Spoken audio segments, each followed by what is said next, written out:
Es la lección número 6.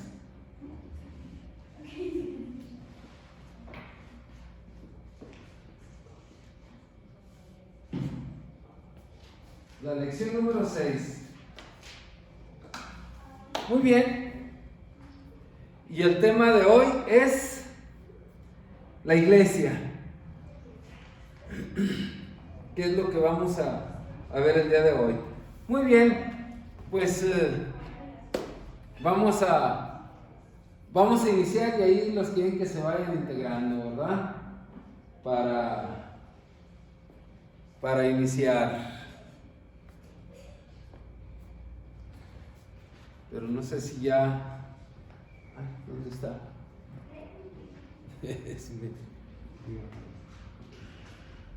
¿Ya podemos iniciar? ¿Ya? Muy bien. Muy bien. Bien, pues entonces vamos a poner ese tiempo en manos del Señor. Bendito Dios, te damos gracias, Señor, por este día. Padre, gracias, Señor, por ese tiempo que estamos aquí reunidos, Padre, para aprender de tu palabra. Bendito Dios, te damos las gracias, pedimos tu bendición, Señor. Bendito Dios, gracias, porque en tu palabra, Señor, pues nos fortalecemos cada día. Señor, y tu Santo Espíritu nos da luz y entendimiento para caminar en tu presencia. Bendito Dios, te damos las gracias y pedimos tu bendición en el nombre del Señor Jesucristo. Amén. Muy bien, entonces vamos a iniciar y vamos viendo aquí, lección número 6. ¿Ya tienen ahí página 29? ¿Sí? Muy bien. Y el primer punto que vamos a ver aquí dice, ¿qué importancia tiene la iglesia para el nuevo creyente? Es una pregunta. ¿Qué importancia tiene la iglesia para el nuevo creyente? Y lo dice ahí en el parrafito, el primer párrafo dice, iglesia. ¿Qué piensas cuando oyes esa palabra? Tal vez pienses en un edificio con cúpulas y campanario que suene, ¿verdad? O tal vez pienses creencia, como cuando decimos la iglesia enseña. ¿Enseña qué? Y en esto dice, en esta lección queremos ver qué es lo que enseña la Biblia acerca de la iglesia y qué relación tiene el nuevo creyente. O sea, y bueno, como vemos aquí, pues lo tradicional en la religiosidad era ver un templo y decir, ahí está la iglesia. Bueno, era un edificio, es un edificio. Pero ¿qué es la iglesia? ¿Qué es lo que vamos a ver hoy? En el siguiente párrafo, ahí en el 6.1 dice, la palabra iglesia es derivada de la palabra griega eclesia, que a su vez está derivada de dos palabras, eka, que quiere decir fuera, y klesia, que quiere decir llamado. La iglesia entonces es aquello que Dios ha llamado fuera, es decir, fuera del mundo. La palabra ek, y vemos aquí que es esta palabra en griego, ¿verdad? Y está dividida en dos palabras, que es ek, que es fuera, klesia, que es un llamado que está salir del mundo. Aquí está salir fuera del mundo, estar fuera del mundo, ¿verdad? Y aquí vemos enseguida un llamado, dice, la iglesia entonces es aquello que Dios ha llamado fuera, es decir, fuera del mundo. Y vemos ahí en Juan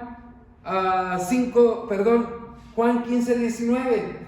Si alguien lo quiere leer, Juan 15:19. Fuera del mundo, el mundo amaría lo suyo, pero porque no sois del mundo, antes yo os elegí del mundo, por eso el mundo os aborrece. Si fueres del mundo, ¿verdad? El mundo amaría lo suyo. O sea que vemos aquí lo que Dios dice, pero que no sois del mundo, antes yo los elegí del mundo, yo los saqué del mundo, dice el Señor Jesús. Yo los elegí a ustedes yo los saqué del mundo, ¿verdad? Pues dice, iglesia significa un llamado fuera del mundo, y aquí está la iglesia, fuera del mundo. Y luego dice, al final de ese versículo dice, por eso el mundo os aborrece. Y claro que como no somos del mundo, pues nos ven diferentes. Dicen, ¿y este qué le pasó? ¿Ahora por qué es así? Y luego vienen las preguntas, ¿verdad? Oye, ¿a dónde vas? ¿Qué haces? ¿Cómo? ¿Qué? Y vienen ya, ¿verdad? Por eso él dice, pues es que no estamos ya en el mundo, salimos del mundo y formamos parte de la iglesia. Y vienen aquí unas preguntas de lo que leímos de Juan 5:19. Ahí viene una pregunta. ¿De qué idioma es derivada la palabra castellana iglesia? Del griego, ¿verdad? Y luego viene otra pregunta. Si la palabra iglesia quiere decir llamado fuera, ¿quién les ha llamado fuera? Dios. ¿Y fuera de dónde los llamó? Del mundo. Y ahí, al final del versículo 5:19, ¿por qué el mundo aborrece a los cristianos? Y dice aquí, por eso el mundo los aborrece. ¿Por qué? Porque yo los elegí del mundo, porque ya no son del mundo. Dice el Señor Jesús, ahora son mis hijos, ya no están aquí, ahora están acá. ¿Verdad? Entonces, ¿por qué el mundo aborrece a los cristianos? Porque no son del mundo. Porque no son del mundo. Y luego aquí viene en la 6:2. De acuerdo al uso, en el Nuevo Testamento, toda la humanidad está dividida en dos grupos: el mundo y la iglesia. Entonces aquí vemos el mundo y la iglesia. ¿Y quién nos llamó del mundo? El Señor Jesucristo nos llamó fuera del mundo. Dice, por eso el mundo os aborrece, porque ya no son del mundo, ¿verdad? Entonces, si somos rechazados, pues no nos sorprenda, no somos del mundo y no hacemos lo que ellos quieren, ¿verdad? Vamos ahí al siguiente punto. Dice, ahí abajo donde dice mundo e iglesia, dice, en el Nuevo Testamento, ¿cuáles son los dos grupos en que está dividida la humanidad en el Nuevo Testamento? El mundo y la iglesia. Entonces, dos grupos en la humanidad. Toda la humanidad está formada por los que viven en el mundo y los que vivimos en la iglesia. Hola. No se preocupen, estamos iniciando. Ahí estamos en la página 29. En la página 29, ¿verdad? Y estamos en el punto 3. Página 29, punto 3.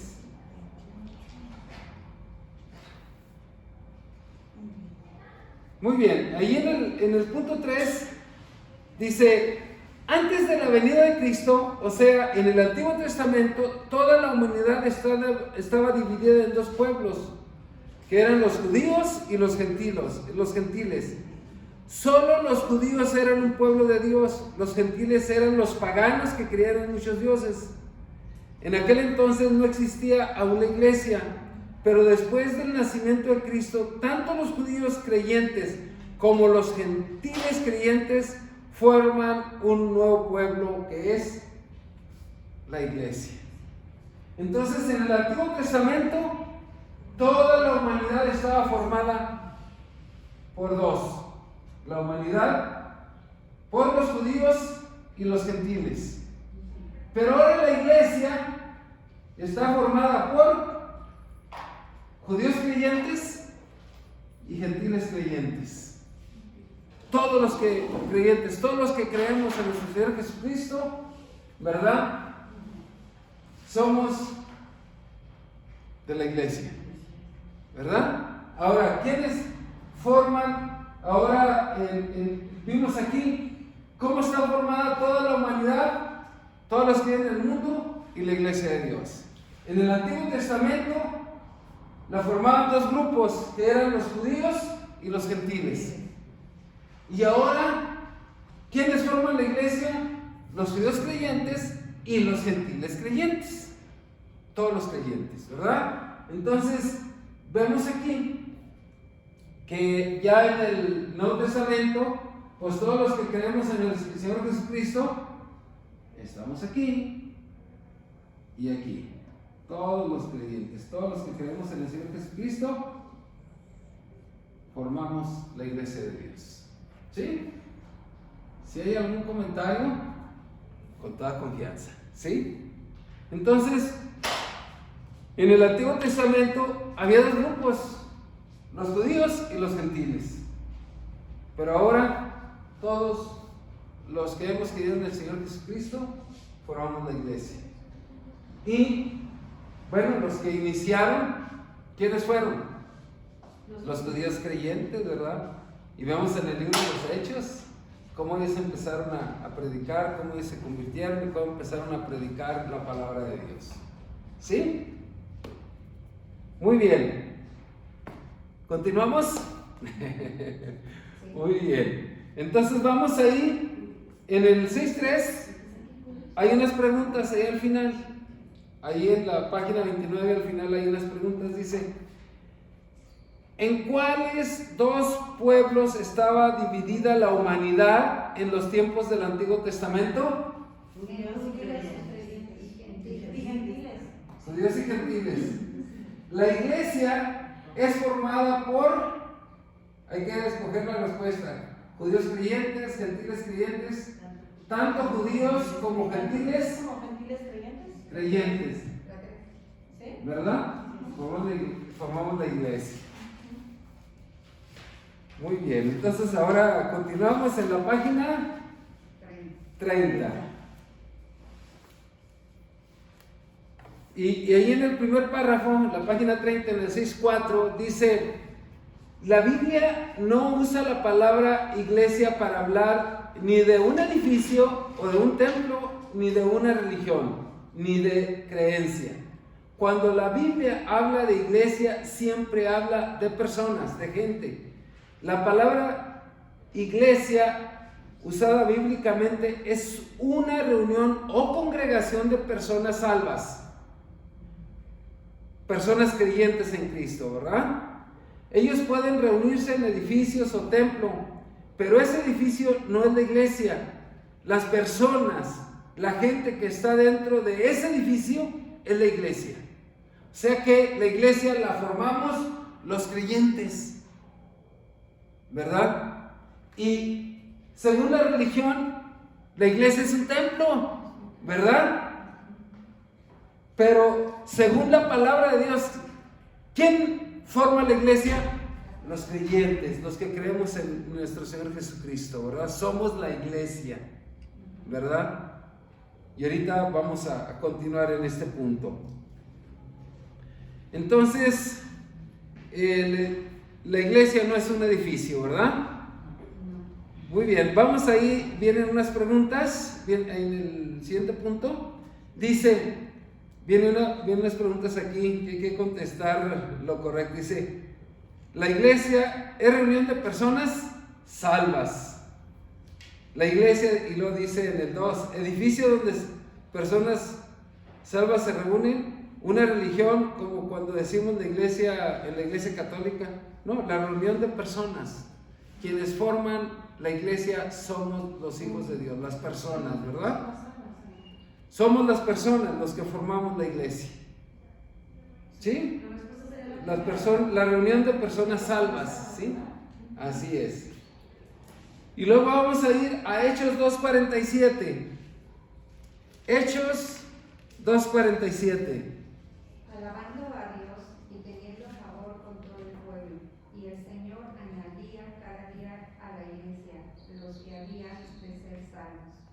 que añadía el Señor cada día a la iglesia los que habían de ser salvos. O sea, a los que se reunían, ¿verdad? Los creyentes, seguía agregando personas a la iglesia, ¿verdad? Muy bien. Y luego dice, aquí vienen unas preguntas en relación a este versículo. ¿Quién añade las personas a la iglesia? ¿El pastor de la iglesia, el sacerdote de la iglesia o Dios? Dios, ¿verdad? Y luego viene otra pregunta. ¿Cuáles son las personas que son añadidas a la iglesia? Luego, las que son salvas, las que solicitan su nombre sea añadido, las personas que tienen algún tiempo de ser salvas. La uno. Las que son salvas forman la iglesia, ¿verdad? Los que hemos creído en nuestro Señor Jesucristo, formamos la iglesia. Y luego viene aquí otro punto. Entonces quedó claro de dónde nos tomó el Señor para formar la iglesia, del mundo, ¿verdad? Y ahora vamos a ver otro punto, que es estos dos. Dice, la iglesia universal y la iglesia local. Vamos a ver que la palabra iglesia en el Nuevo Testamento es usada para referirse a dos diferentes grupos. Y vamos a ver ahí dos pasajes en Efesios 5:27. Efesios 5:27. A ver. Efesios 5:27. A fin de presentársela a sí mismo una iglesia gloriosa que no tuviese mancha ni arruga ni cosa semejante, sino que fuese santa y sin mancha. Muy bien, a fin de presentársela a sí mismo, ¿verdad? La iglesia. Y luego viene otro versículo. Apocalipsis 1:4. Apocalipsis 1:4. La revelación de Jesucristo que Dios le dio para manifestar a sus siervos las cosas que deben suceder pronto, y la declaró enviándola por medio de su ángel a su siervo Juan. Bien, ahí, Apocalipsis 1, verso 4. Perdón. ¿Es la de Juan a las 7 iglesias? Sí. Juan a las 7 iglesias que están en Asia, gracia y paz a vosotros, del que es y el que era y que ha de venir, y de los 7 espíritus que están delante de su trono. Muy bien. Juan, ¿a quién le escribe? A las 7 iglesias que están en Asia. A 7 iglesias, ¿verdad? Y ahorita en el verso anterior que leímos, dice que leímos en Efesios 5:27, a fin de presentársela a sí mismo como una iglesia gloriosa que no tuviese mancha ni arruga ni cosa semejante, sino que fuese santa y sin mancha, a la iglesia. Y luego aquí nos habla de 7 iglesias, para nada más tener en claro este punto. Vamos a leer aquí el parrafito enseguida. Dice, ahí enseguida del Apocalipsis 1:4, en la página 30, dice, en el primero de estos pasajes vemos referencia a una sola iglesia.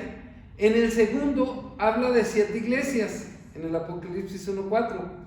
¿Existe una sola iglesia o existen muchas iglesias? La explicación es que a veces la palabra iglesia habla de la iglesia universal, que es una sola, y a veces habla de iglesias locales, que son muchas. Y luego aquí viene la pregunta, dice, a veces la Biblia habla de una sola iglesia y esta iglesia es la iglesia universal. Y a veces habla de muchas iglesias que son las iglesias locales. Entonces, y vamos aquí en el siguiente punto vamos a explicar esto de la iglesia universal y la iglesia local, ¿sí? Entonces, ahí lo que vimos en Efesios habla de una iglesia santa, dice una iglesia. Y luego en Apocalipsis habla a las 7 iglesias que están en Asia.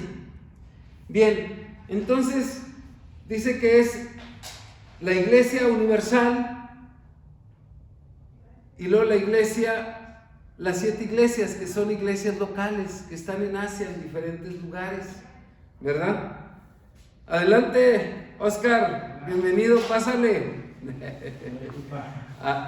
Si hay espacio, Estamos en la página 30. Página 30 y estamos en el punto 6.7.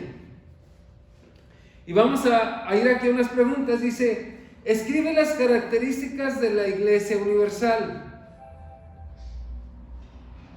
Pero vamos ahí al inicio del 6.7, dice, la Iglesia Universal está compuesta de todos los salvos, vivos y muertos, en todo tiempo y en todo lugar.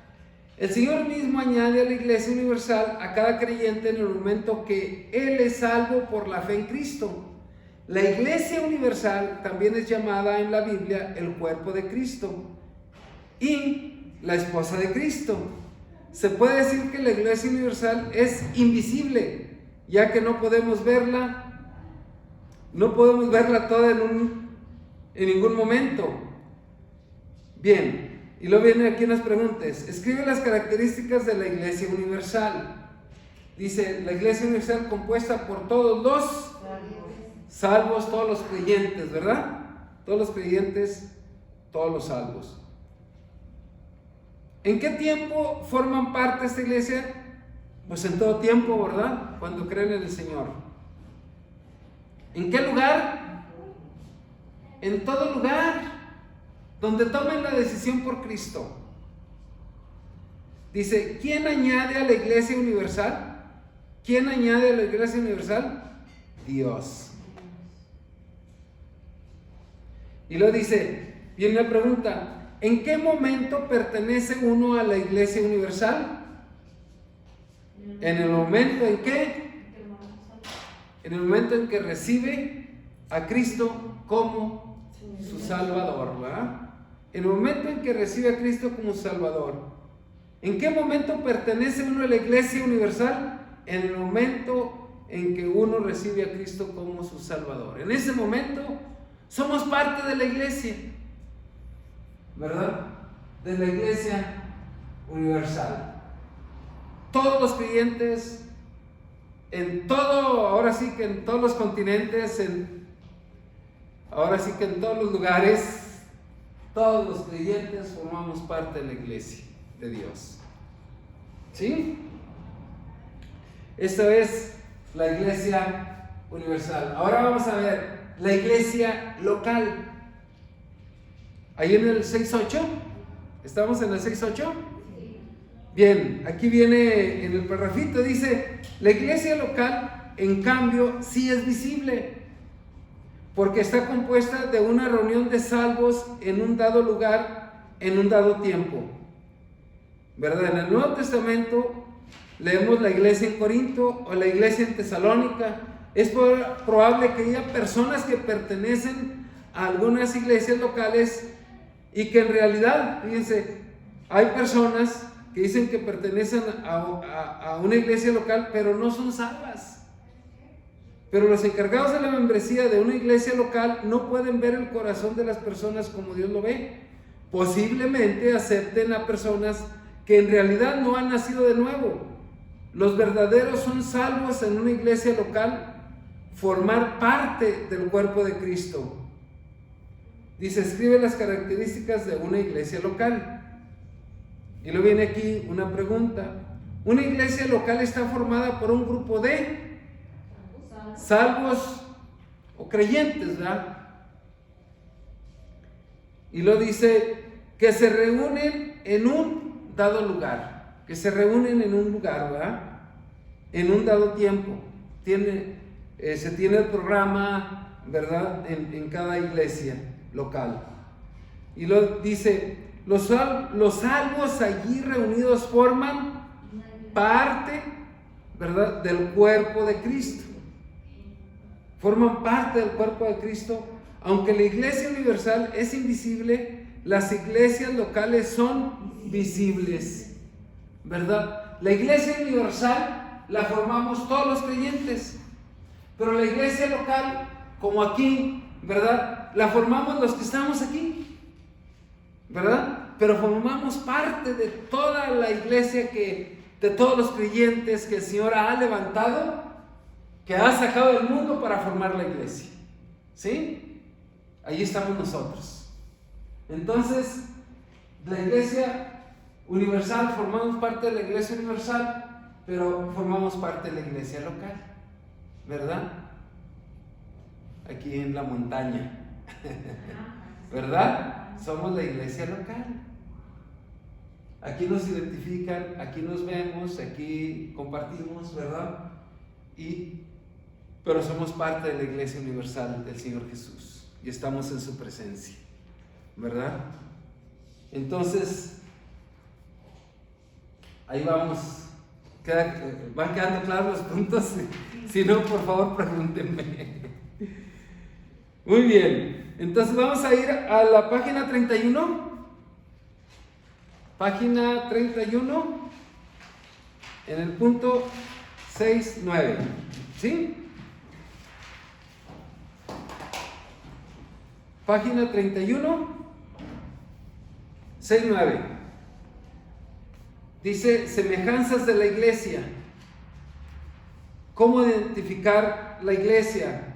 ¿Cómo nos ve nuestro Señor Jesucristo? Es lo que vamos a ver aquí. El 6.9 dice, hay varios símbolos o semejanzas de la iglesia. Ella es comparada, dice, al cuerpo, del cual Cristo es la cabeza.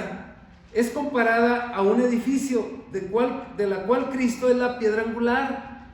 Es comparada a la esposa de Cristo, que es el esposo. También al rebaño de ovejas, de quien Cristo es el pastor. Haz una lista de la semejanza de Cristo a la iglesia. O sea, la cabeza es Cristo, ¿verdad? ¿La cabeza de qué? Del cuerpo. La cabeza del cuerpo. Y luego dice, la piedra angular de un edificio, ¿verdad? Es el edificio. Y luego el pastor, el rebaño de las ovejas, ¿verdad? Y luego el esposo y la iglesia es la esposa. Entonces aquí vemos que Cristo, regresando al punto, Cristo es la cabeza, la iglesia es el cuerpo. Cristo es la piedra angular, la iglesia es el edificio. Cristo es el pastor, la iglesia es el rebaño de las ovejas. Cristo es el esposo, la iglesia es la esposa.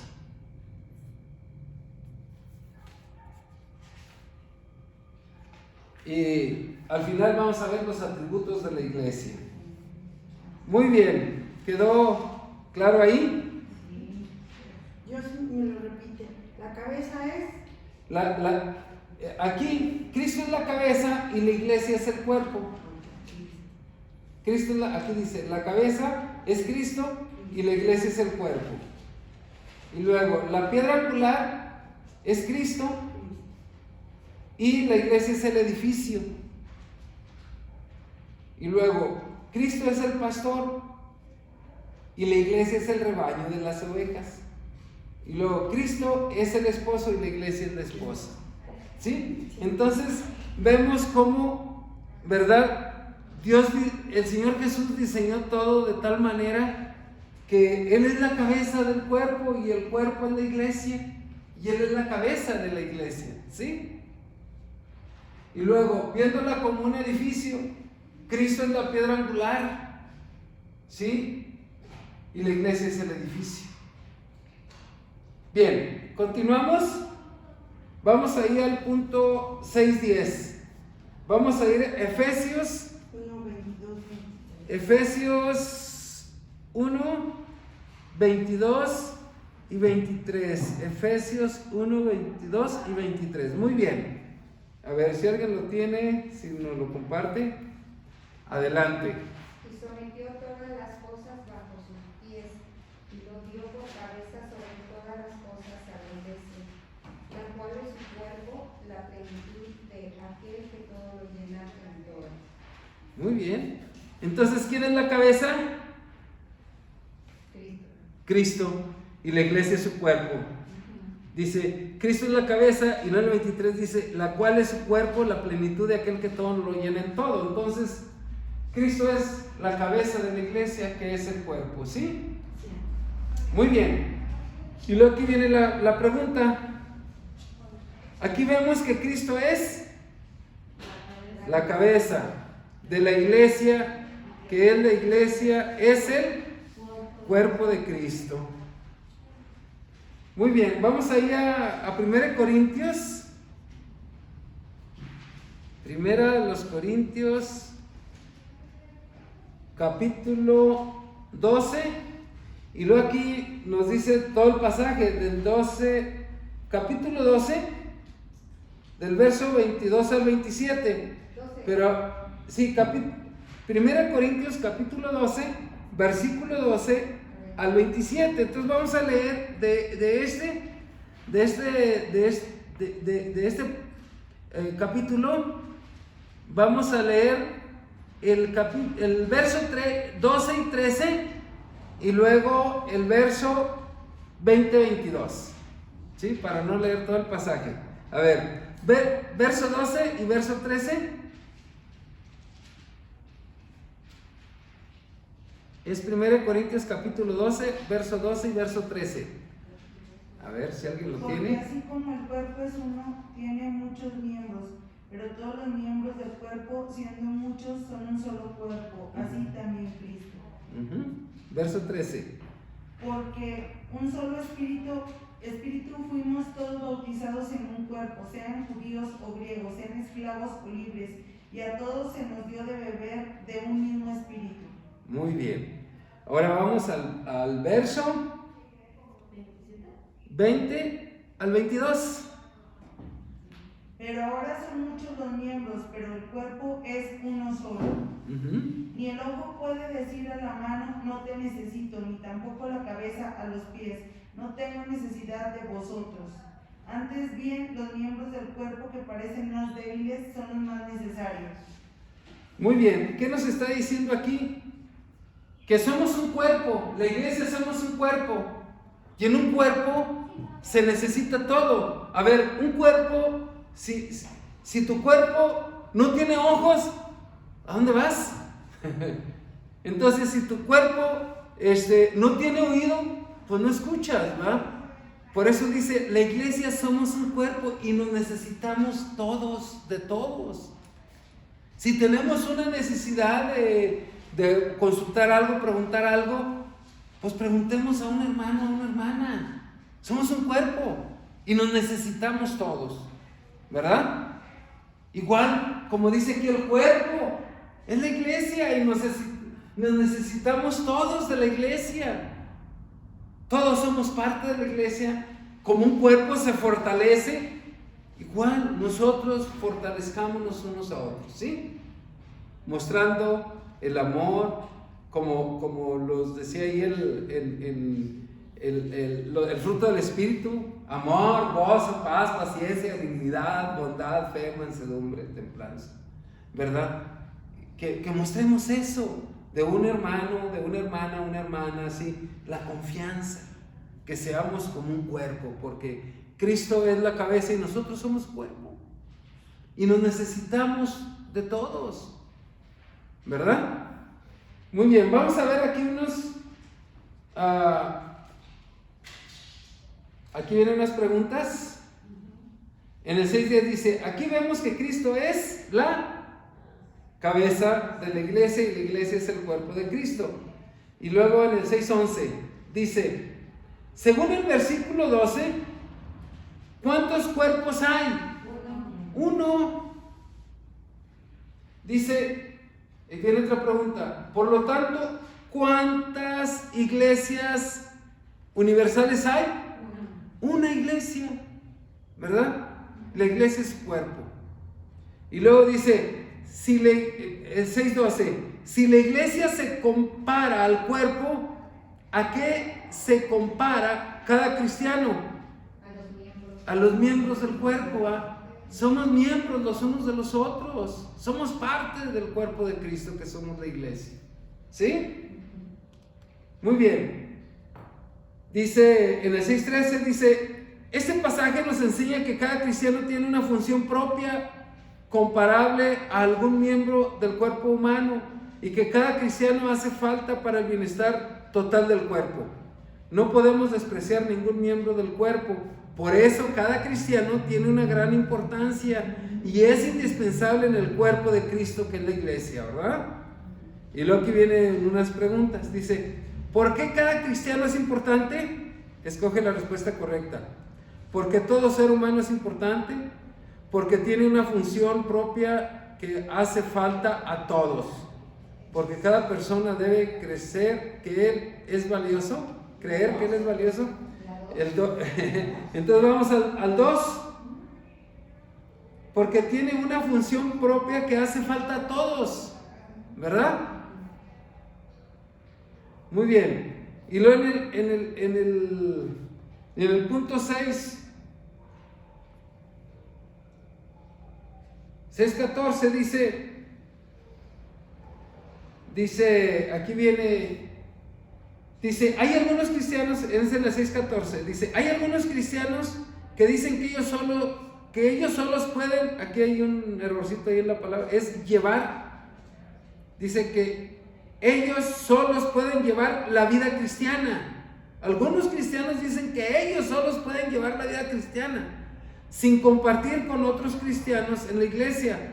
Este pasaje y otros nos muestran que nadie puede independizarse del resto del cuerpo de Cristo. En este pasaje dice que el ojo no puede decir a la mano, no te necesito. Esto es exactamente lo que hacemos cuando decimos que podemos llevar la vida cristiana solos sin estar en la iglesia. Pues qué triste, ¿verdad? Todos nos necesitamos. Y luego aquí viene una pregunta. ¿En qué versículo de este pasaje, 1 Corintios 12 al 27, dice, nos enseña que ningún miembro del cuerpo de Cristo puede vivir independiente de otros miembros del cuerpo? Y esto lo vemos en el verso 21. A ver, 21, sí. ¿qué dice? Ni el ojo puede decir a la mano, no te necesito, ni tampoco la cabeza a los pies, no tengo necesidad de vosotros. Oh, todos nos necesitamos, ¿verdad? Todo el cuerpo de Cristo se necesita. No podemos ser independientes de nuestros hermanos. Somos parte de la iglesia, ¿sí? Muy bien. Entonces vimos las semejanzas de la iglesia, que es el cuerpo, ¿verdad? Y vamos a la actividad de la iglesia local. La actividad. Dice, vamos a ir a Hechos 2, 41 y 42. Hechos 2, 41 y 42. Si alguien lo tiene, ¿lo puede leer? Hechos 2, 41 y 42.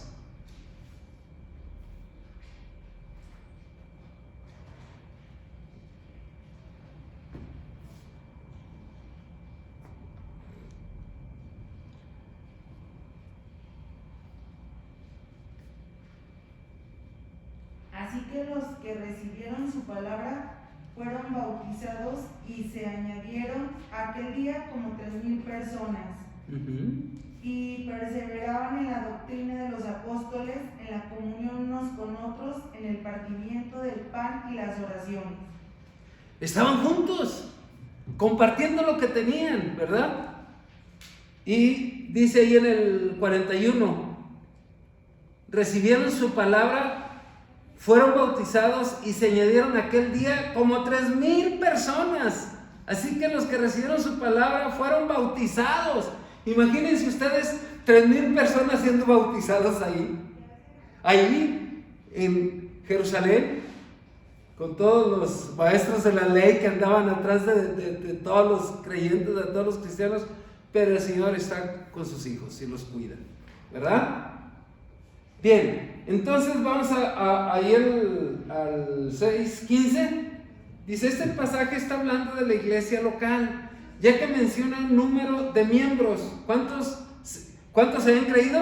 3,000, ¿verdad? Dice, la referencia es la iglesia visible, no la invisible. La entrada a la iglesia local es por medio del bautismo. Recuerda que la entrada a la iglesia universal es por la obra de Dios. Dice, añadiendo a la iglesia los que son salvos. Dice, entonces un creyente pertenece a la iglesia universal inmediatamente que recibe a Cristo en su corazón. Empieza a formar parte de la iglesia local cuando es bautizado. En una lección posterior vamos a hablar del bautismo. Pero aquí vamos a ver, ¿verdad? Dice, viene aquí una pregunta. Formamos parte de la iglesia universal cuando recibimos a Cristo, ¿verdad? Y lo dice, formamos parte de la iglesia local cuando somos bautizados, ¿verdad? Y lo vemos aquí en el verso 41. Así que los que recibieron su palabra fueron bautizados y se llenaron aquel día como 3,000 personas. Recibieron su palabra, o sea, eran creyentes, parte de la iglesia universal, y los bautizaron, y ahí estaban en la iglesia local, ¿sí? Y luego viene en el 6:16, dice, en Hechos 2:42, en el 2:42, dice que perseveraban en la doctrina de los apóstoles, en la comunión unos con otros y en el partimiento del pan y en las oraciones. Ahí en Hechos 6, ahí en el 6:16 dice, vemos 4 actividades de la iglesia local en Jerusalén en sus primeros tiempos. Perseveraban en la doctrina de los apóstoles, en la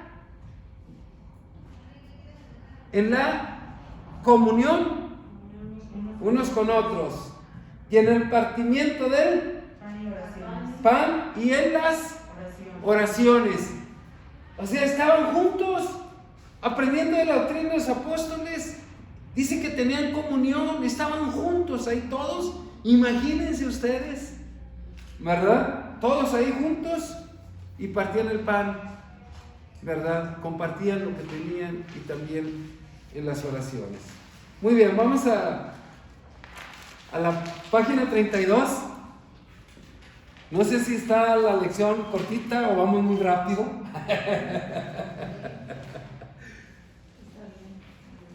Estamos en la 6:17. ¿Sí? Punto 6:17.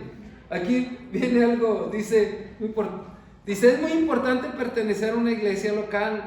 Aún el recién convertido que todavía no está bautizado debe asistir a una iglesia local y participar en sus actividades. Pero hay que fijarse si la iglesia local donde el nuevo convertido va a asistir tiene estas 4 actividades. De primera importancia es la doctrina o enseñanza. La doctrina, dice, la doctrina de los apóstoles se encuentra en el Nuevo Testamento. Hoy en día hay muchas iglesias cuya enseñanza no está de acuerdo a lo que se encuentra en la palabra, en la Biblia, ¿verdad?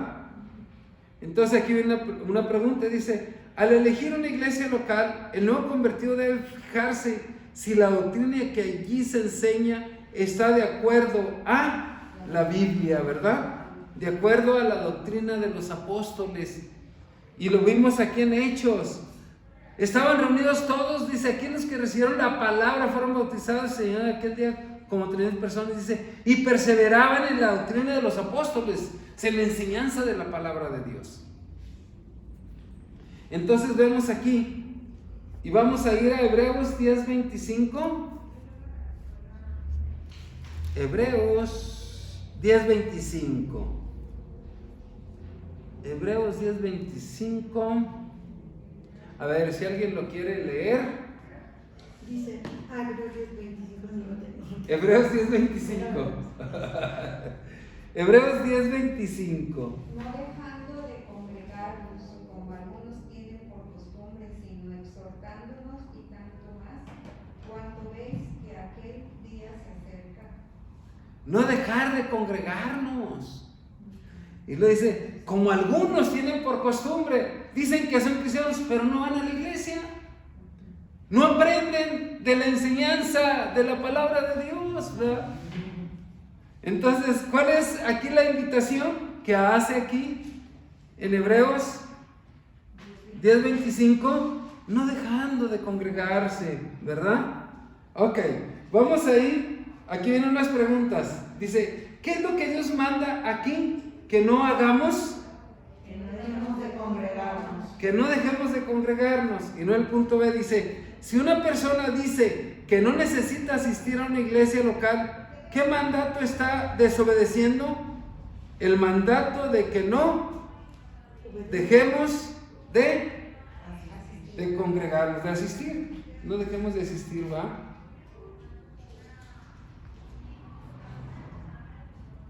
Dice, punto C, es opcional asistir.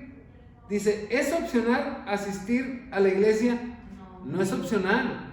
Aquí nos dice que no dejemos de congregarnos, ¿verdad? Que vayamos y aprendamos de la palabra de Dios. Y luego dice, viene otra pregunta, ¿por qué?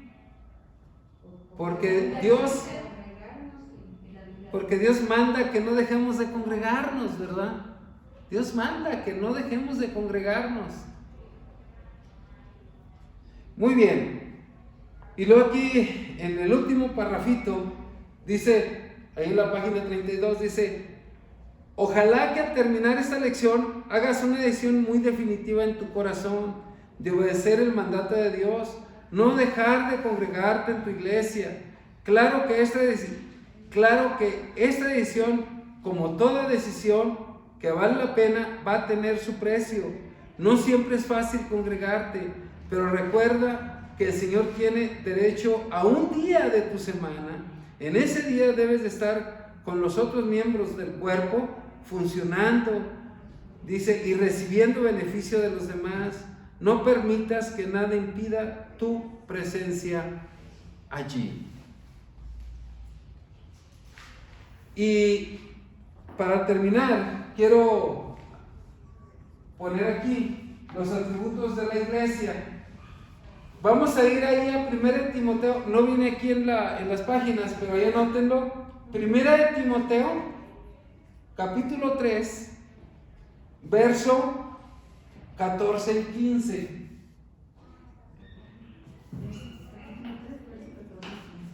Es 1 Timoteo, capítulo 3, verso 14 y 15. ¿Sí? Ay. Y aquí vamos a ver los atributos de la iglesia.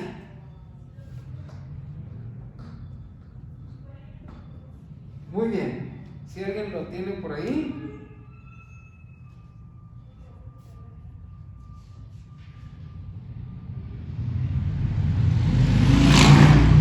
Esto te escribo, aunque tengo la esperanza de ir pronto a verte, para que si tardo sepas cómo debes conducirte en la casa de Dios, que es la iglesia del Dios viviente, columna y baluarte de la verdad. Muy bien. Verso 15, ¿vuelve a leer otra vez, hermana? El 14 del 15. Perdón, el 15, el verso 15. Para que si tardo sepas cómo debes conducirte en la casa de Dios, que es la iglesia del Dios viviente, columna y baluarte de la verdad.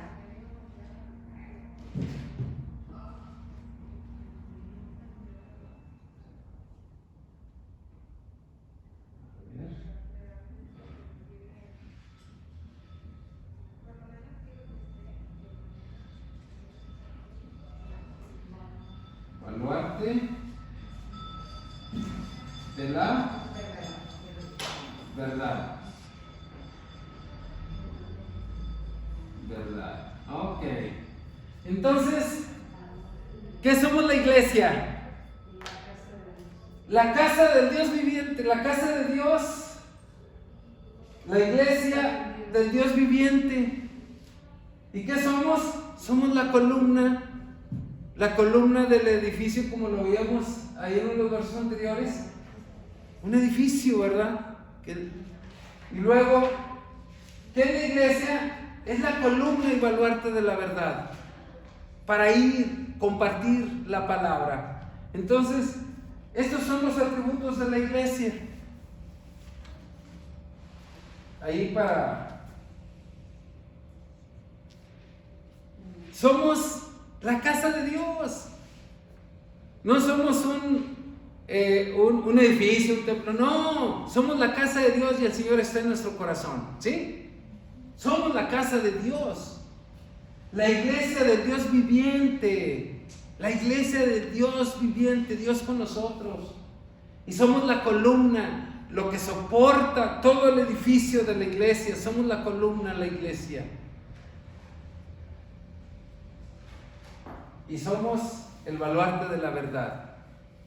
O sea, defender la verdad, la palabra de Dios, con nuestra vida, con nuestro testimonio y nuestra palabra de que somos el baluarte de la verdad y que defendemos, como decía ahí en Hechos, ¿verdad?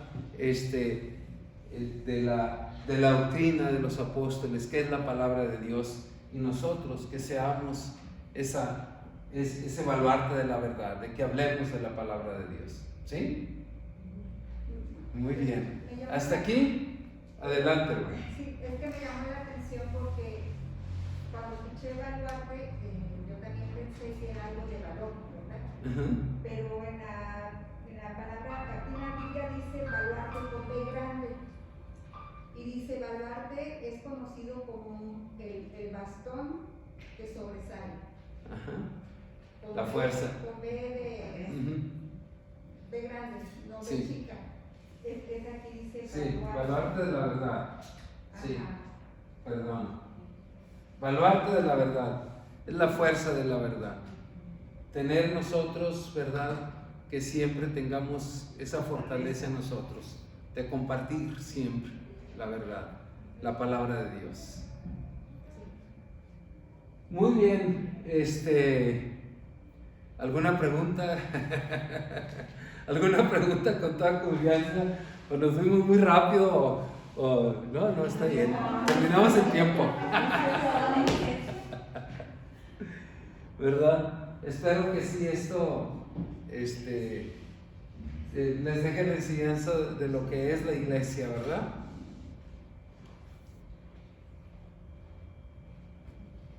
Tiene un significado el hecho de que cuando habló del número de las iglesias, que son siete iglesias. Sí, eso es para identificar la iglesia local, ¿verdad? Las iglesias locales que había en Asia es un ejemplo para decir, oye, la iglesia, pues la iglesia de la montaña, la iglesia bíblica de la avenida Carranza, por decir, o la iglesia Betel allá. Bueno,